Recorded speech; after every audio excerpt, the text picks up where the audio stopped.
Greetings, dear viewers. On this channel, we delve into the topic of marital infidelity and explore the consequences when one partner starts straying. If you share my belief that true family values matter and that cheating is wrong, please show your support by liking this video and subscribing. Let's dive in.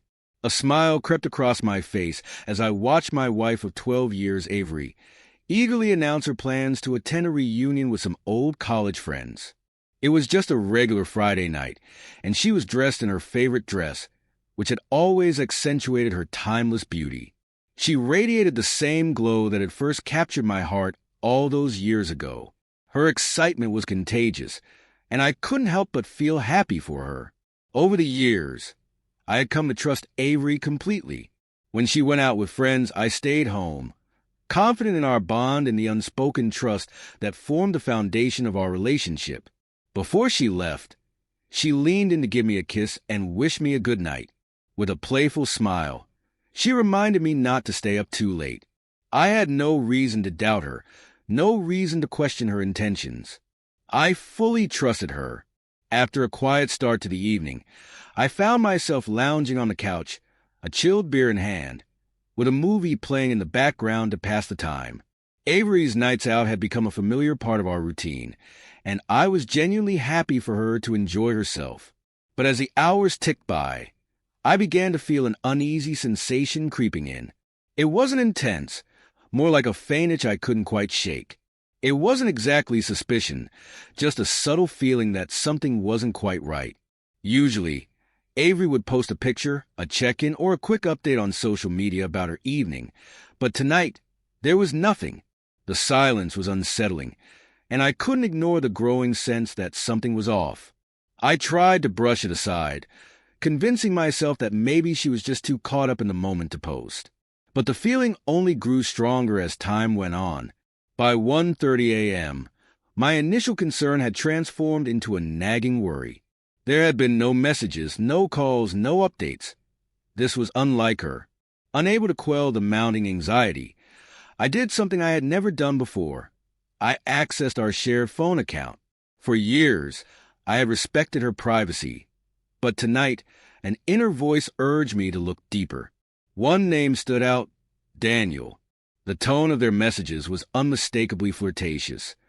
Phrases like, "Can't wait to see you tonight," hit me like a punch to the gut. Daniel wasn't someone I recognized from her college days or our circle of friends. He was a stranger, and the easy, flirtatious nature of their exchange made my stomach twist in knots. It became clear to me in that moment. The woman I had loved and trusted for over a decade might be hiding something. At 3:30 a.m., I was still sitting in the same spot, paralyzed by the truth that was starting to unfold before me. Then, I heard the sound of her heels clicking on the hardwood floor. She was home. She was trying to be quiet, likely so as not to wake me. I had been awake for hours, my mind racing. She seemed startled to find me waiting, and I feigned calmness as I asked how the reunion had gone. "It was nice," she answered, her eyes avoiding mine as she busied herself with taking off her shoes. Her nervous movements told me everything I needed to know. She was uncomfortable. "Who showed up?" I asked casually, trying to mask the growing tension. Her reply came too quickly, almost rehearsed: "Just some old friends. You wouldn't know them." Her words felt empty, hollow, and the name Daniel echoed in my mind like a drumbeat. I knew she was lying, but I didn't confront her just yet. I needed more than just my suspicions. In the days that followed, I kept up appearances, acting as though everything was normal while I carefully began piecing together the truth. I went through her phone, checked her social media accounts, and searched for any other traces she had left behind. Slowly, the story of her connection with Daniel came into focus. What had started out as something innocent had deepened over time, and a photo of Avery and Daniel together at a party revealed everything I needed to know. His arm was around her waist, his arm was wrapped, and her head rested on his shoulder. The closeness between them was uncomfortable, but I didn't confront her immediately. I stayed calm and calculated, knowing I needed undeniable proof. I began to dig into Daniel's life, learning about him and tracking his online activities. At the same time, I installed discrete cameras around our home to capture every conversation, call, and message. My plan wasn't just to confront Avery. I wanted her to fully understand the weight of her actions. One afternoon, Avery casually mentioned she was meeting a friend for coffee. I immediately knew she was meeting Daniel. This was the moment I had been preparing for. I put together a carefully edited video, exposing every detail of their affair, screenshots of their messages, camera footage, and the incriminating photo of them together. I uploaded the video anonymously to a popular social media platform, framing it as a cautionary tale. Within hours, it went viral. When Avery returned home that evening, her phone was buzzing with a relentless flood of notifications. As she began to process the reality of what had just unfolded, panic replaced her confusion. For the first time, Avery had to face the full force of her betrayal, not just as a private issue between the two of us, but as something the entire world could now see. Her face turned pale. Her hands trembled as she stared at the screen. I remained silent as her expression shifted from confusion to pure terror. Every time her phone buzzed, it seemed to bring her closer to the harsh realization of the situation. Her fingers trembled as she unlocked the phone and began scanning the barrage of texts. Her face lost all color as she glanced up at me, her breath catching. "What is this?" she whispered, barely able to speak, her voice laced with shock and disbelief. The gravity of it all crashed over her like a wave, leaving her shaken. "Did you do this?" she finally managed to ask, her voice trembling as she directed the question at me. I didn't answer. My silence spoke volumes, louder than any words I could have said. Her knees buckled slightly, and she seemed to sag under the weight of the moment. I stood still, unshaken, while the bitterness of betrayal that had been growing in me crystallized into a sharp edge. Her tear-streaked face was filled with regret, but it was too late for apologies. The damage had already been done.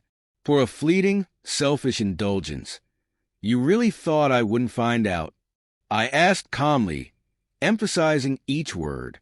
Avery's voice lost its conviction, her words hollow. The love I had once had for her was gone, replaced by the emptiness she had created. She choked out an apology, her voice breaking. "I'm sorry. I never meant for it to get this far. Please forgive me. I love you." The idea of forgiveness was absurd. She had destroyed everything we had built together, and now she was begging for something she didn't deserve. "I don't want your apologies," I replied coldly. Her weeping intensified, her sobs frantic as she fell to her knees, clutching at my legs in desperation. "It's too late for that," I answered. Her cries were a torrent of emotion, each one more desperate than the last, but they were futile. The trust she had broken could never be restored. The tension in the room was punctuated by her phone's continuous buzzing. She picked it up again and scrolled through the flood of hateful messages now pouring in. Her friends, acquaintances, and even strangers were calling her a liar, a cheater, and a destroyer of trust. The flawless image she had worked so hard to maintain was shattered. "Please take it down." "I'll do anything." "Just take it down," she pleaded, her voice trembling. I shook my head slowly, a cold satisfaction settling over me. The video I had uploaded was a calculated expose, a detailed revelation of her betrayal with Daniel. The world now saw her for who she truly was. "I'm not taking it down," I replied firmly. "You made your choices. Now, you're dealing with the consequences." As the weight of her situation sank in, her sobbing turned into ragged, irregular breaths. She had believed she could deceive me and get away with it, but now, with the whole world watching, there was no turning back.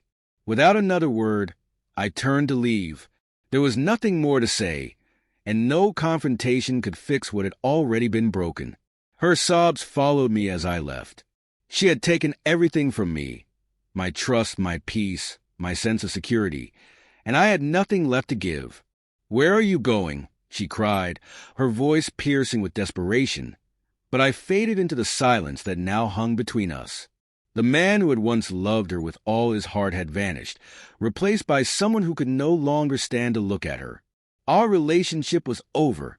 "Please don't leave me," she sobbed. I didn't respond. In the silence of our home, I packed my bags. Her muffled sobs echoed through the space, but I didn't turn around. It wasn't that I felt nothing. It was because I had given her everything, and she had thrown it all away. As I left, her sobs grew softer, and the silence between us became the final punctuation to our story.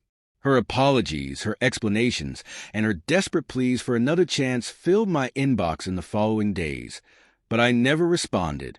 As for Daniel, he vanished from the digital world, wiping his presence as though that could somehow undo the damage.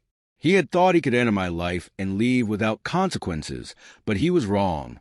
The truth was out, and there was no going back. Avery and Daniel were left to pick up the pieces of their ruined lives, their reputations destroyed. Meanwhile, I moved on. The pain lingered, but with it came newfound strength. I had regained control of my life. My revenge, though harsh, had given me closure. The silence between Avery and me became the final, unspoken conclusion to our story.